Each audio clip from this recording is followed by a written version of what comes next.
So the drama in the banking sector, the collapse of Silicon Valley Bank, has a lot of Americans concerned about how to protect their money.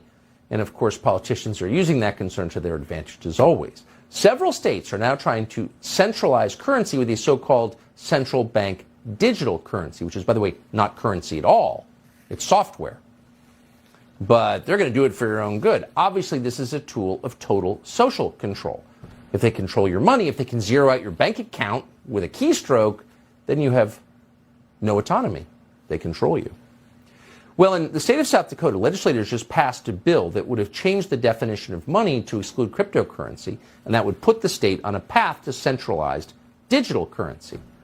South Dakota's governor, Kristi Noem, the only governor we're aware of who's paying attention to this, vetoed that bill. She joins us tonight to explain why. Governor, thank you very much for doing this first and for coming on. Why did you do it? You're obviously under pressure not to veto it, but you did. Why did you?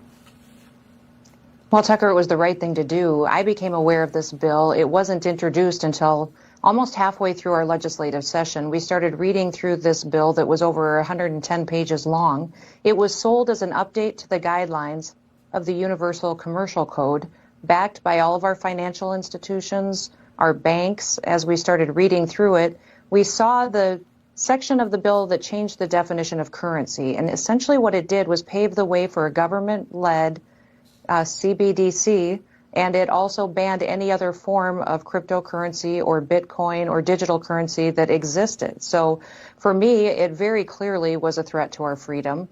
In South Dakota, we are the session that completes its business earliest in the year. We are the first ones to really look at this bill and find out the truth of what's in it. And I did veto that bill. I'm asking my legislators to change their minds, to make the right decision and help me kill this bill once and for all. But I'm telling you, Tucker, we've got the same language coming to over 20 other states. I believe it's to pave a way for the federal government to control our currency and thus control people. It should be alarming to everyone, and it's being sold as a UCC guidelines update. There's no rush to do this. We need to be smart and make sure that we're doing what we can to protect people. I find it ironic that we also are having this discussion at the same time we have banks and credit card companies talking about coding gun and ammunition in a separate code so they can track it. So not only can they tie these two issues together, if the government doesn't approve of what you're purchasing, if they have the only form of digital currency out there and that is endorsed and utilized in the country, they can control how you spend that money and thus take away all your freedom. It's so nicely put, and I don't think you're overstating at all the significance of this. Really quickly, do you think, and you want to give everyone the benefit of the doubt on their motives, but do you think that legislators in your state understand what this bill was actually designed to do?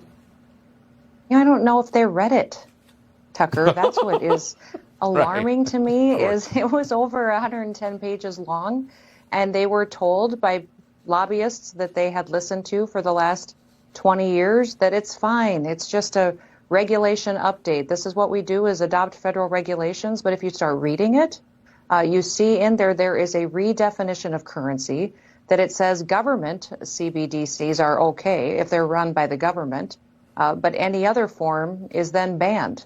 It is clearly a change for how people's assets are utilized. It clearly limits the freedom of people to use other forms of currency that they may choose to if it is a digital currency. And it is clearly putting power into the hands of government. If anything we should have learned the last several years is the government can't be trusted. Bill Tucker, what I was surprised by was that, the bills that have made it to my desk this year, people think about South Dakota being conservative and being a very Republican state. The first bill I had to veto was a tax increase. Now this has made it to my desk. We've got other challenges as well. I really hope that what you've done inspires other governors. Appreciate your coming on tonight. Governor Kristi Noem of South Dakota. Thank you.